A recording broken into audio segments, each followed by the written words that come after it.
Mba mafana raha zao andro zaho ka. Aleo zaho raha mba hisangasangana moron-draiky egny sady mba miha pique-nique kelikely kahia koa zaho amizay.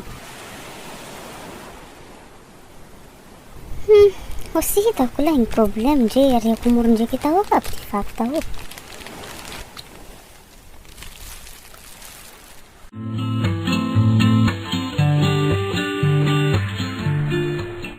Oh, rabaina poisson ery. Ifongitiko voy rabaina. Hotrino ny fian'ny rabaina tahoky?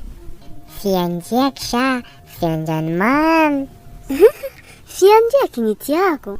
Vondraky sa mahia. Hagnavy koa laha zay fongitiky. Omeko anao mividiny mora avao lay pelazy. Sady vondraky anio indesy 200 agna aby izy aby hoky. Oh, kay.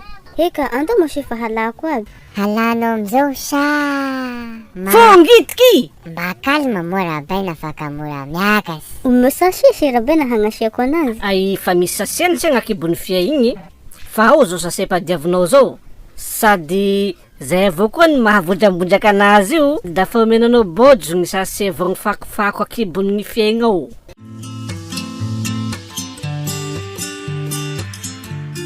Oh, tena vondraky fako to fia to ara. Dra tena ny sachet voafako nariako tamoron-draiky tagny igny ra. Toy haniny to fia ny vidiko to marina. Oh, voaniny sinetina hiko ra. Si mety marina kay ny magnarifako moron-draiky.